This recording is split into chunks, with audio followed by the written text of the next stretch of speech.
2 days after this resolution had been taken, Cæsar learned that the day of his departure was fixed for Thursday, the 15th of June.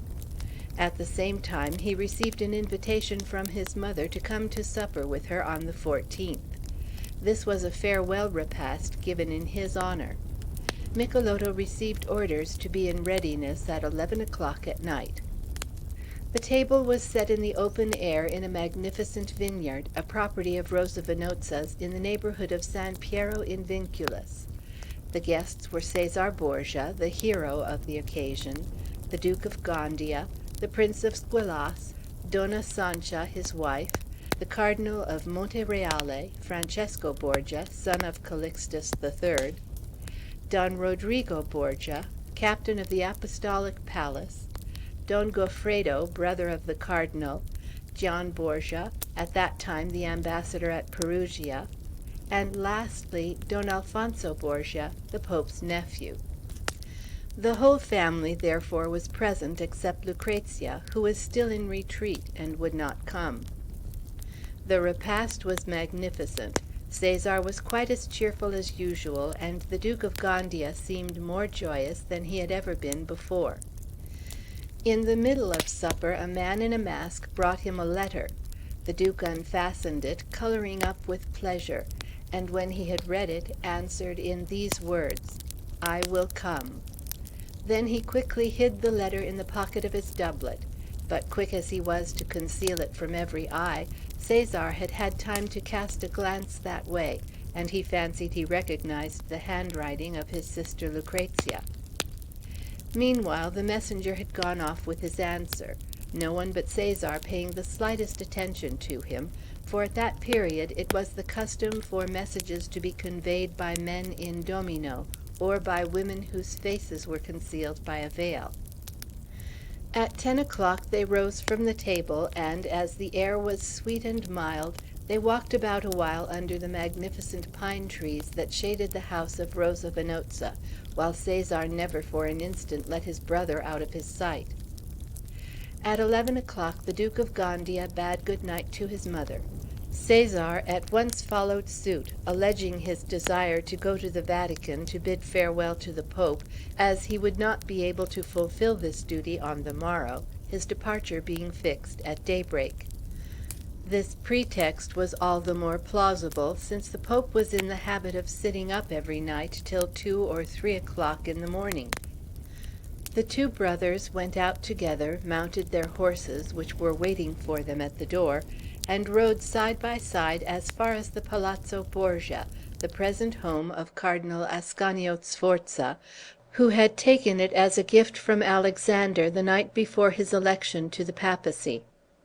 There the Duke of Gandia separated from his brother, saying with a smile that he was not intending to go home, as he had several hours to spend first with a fair lady who was expecting him. Cæsar replied that he was no doubt free to make any use he liked best of his opportunities, and wished him a very good night. The Duke turned to the right and Cæsar to the left, but Cæsar observed that the street the Duke had taken led in the direction of the convent of San Sisto, where, as we said, Lucrezia was in retreat. His suspicions were confirmed by this observation, and he directed his horse's steps to the Vatican, found the Pope, took his leave of him, and received his benediction. From this moment all is wrapped in mystery and darkness, like that in which the terrible deed was done that we are now to relate. This, however, is what is believed. The Duke of Gandia, when he quitted Cæsar, sent away his servants, and, in the company of one confidential valet alone, pursued his course towards the Piazza della Giudecca.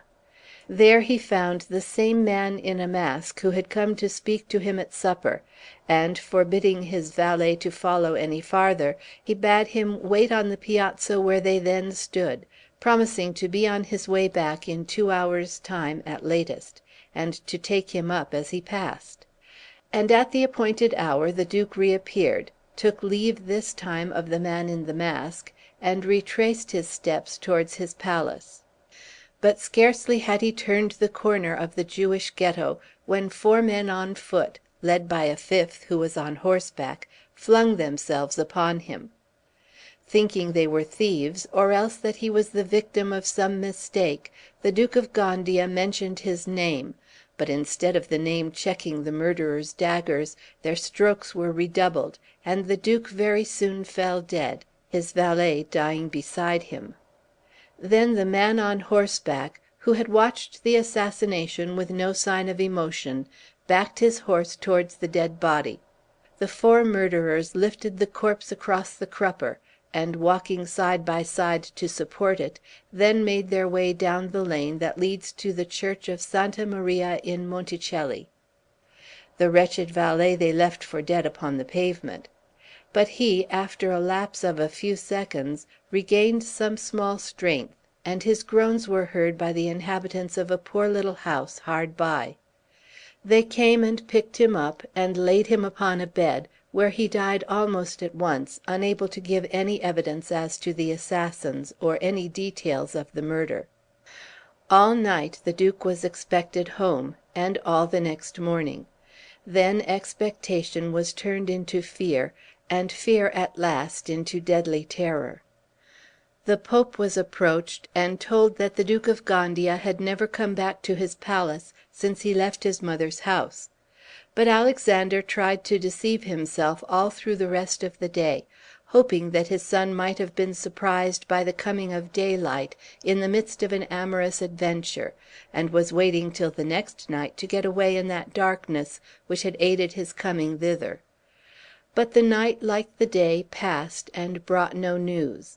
On the morrow the Pope, tormented by the gloomiest presentiments and by the raven's croak of the vox populi, let himself fall into the depths of despair. Amid sighs and sobs of grief, all he could say to any one who came to him was but these words, repeated 1,000 times: "Search, search, let us know how my unhappy son has died." Then everybody joined in the search, for, as we have said, the Duke of Gandia was beloved by all; but nothing could be discovered from scouring the town except the body of the murdered man, who was recognized as the Duke's valet. Of his master there was no trace whatever. It was then thought, not without reason, that he had probably been thrown into the Tiber, and they began to follow along its banks, beginning from the Via della Ripetta, questioning every boatman and fisherman who might possibly have seen, either from their houses or from their boats, what had happened on the river banks during the 2 preceding nights. At first all inquiries were in vain; but when they had gone up as high as the Via del Fantanon, they found a man at last who said he had seen something happen on the night of the 14th, which might very possibly have some bearing on the subject of the inquiry. He was a Slav named George, who was taking up the river a boat laden with wood to Ripetta. The following are his own words: "Gentlemen," he said, "last Wednesday evening, when I had set down my load of wood on the bank, I remained in my boat, resting in the cool night air, and watching lest other men should come and take away what I had just unloaded, when, about 2 o'clock in the morning, I saw coming out of the lane on the left of San Girolamo's church 2 men on foot, who came forward in the middle of the street, and looked so carefully all around that they seemed to have come to find out if anybody was going along the street. When they felt sure that it was deserted, they went back along the same lane, whence issued presently 2 other men, who used similar precautions to make sure that there was nothing fresh. They, when they found all as they wished, gave a sign to their companions to come and join them. Next appeared one man on a dapple gray horse, which was carrying on the crupper the body of a dead man, his head and arms hanging over on one side, and his feet on the other. The 2 fellows I had first seen exploring were holding him up by the arms and legs. The other 3 at once went up to the river, while the first 2 kept a watch on the street; and, advancing to the part of the bank where the sewers of the town are discharged into the Tiber, the horseman turned his horse, backing on the river. Then the two who were at either side, taking the corpse, one by the hands, the other by the feet, swung it 3 times, and the third time threw it out into the river with all their strength. Then, at the noise made when the body splashed into the river, the horseman asked, "Is it done?" And the others answered, "Yes, sir," and he at once turned right about face. But seeing the dead man's cloak floating, he asked, what was that black thing swimming about? "Sir," said one of the men, "it is his cloak." And then another man picked up some stones, and running to the place where it was still floating, threw them so as to make it sink under. As soon as it had quite disappeared, they went off, and after walking a little way along the main road, they went into the lane that leads to San Giacomo. That was all I saw, gentlemen, and so it is all I can answer to the questions you have asked me."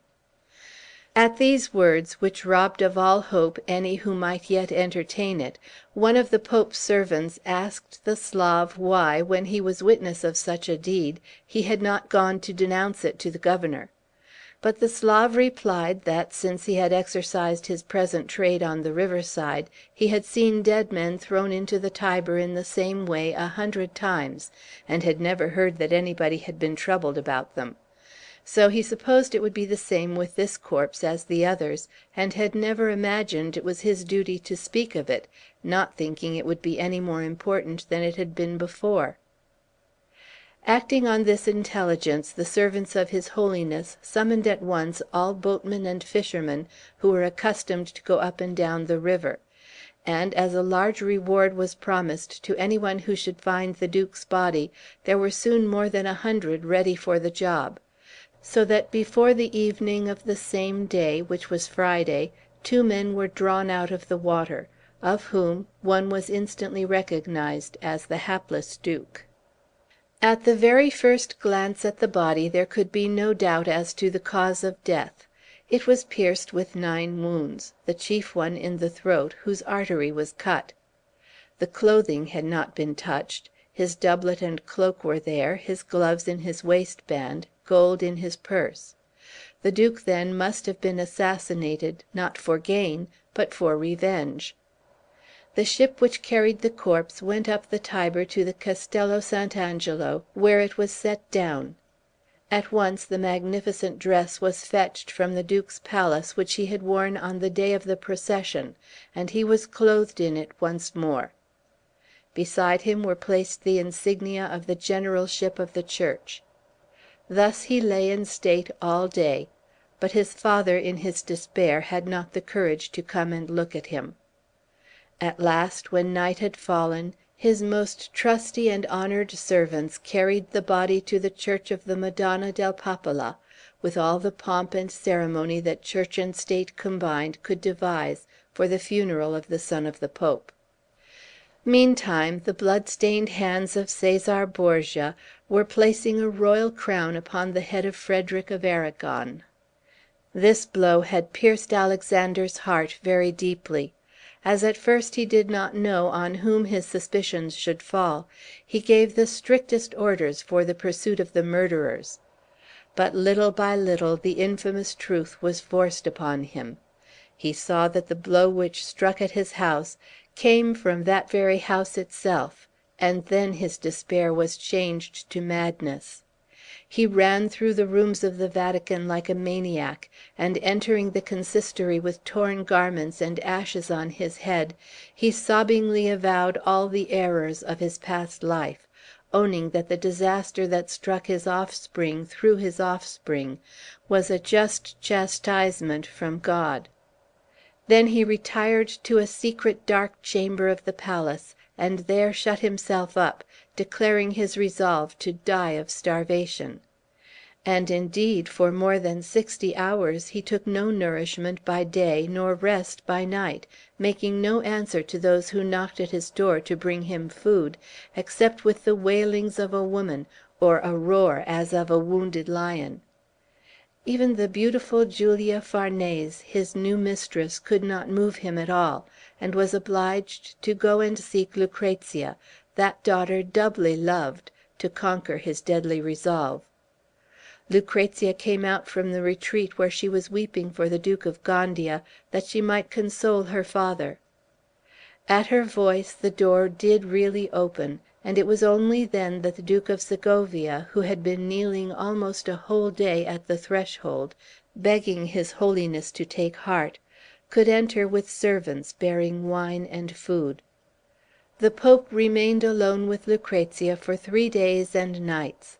Then he reappeared in public, outwardly calm, if not resigned; for Guicciardini assures us that his daughter had made him understand how dangerous it would be to himself to show too openly before the assassin, who was coming home, the immoderate love he felt for his victim.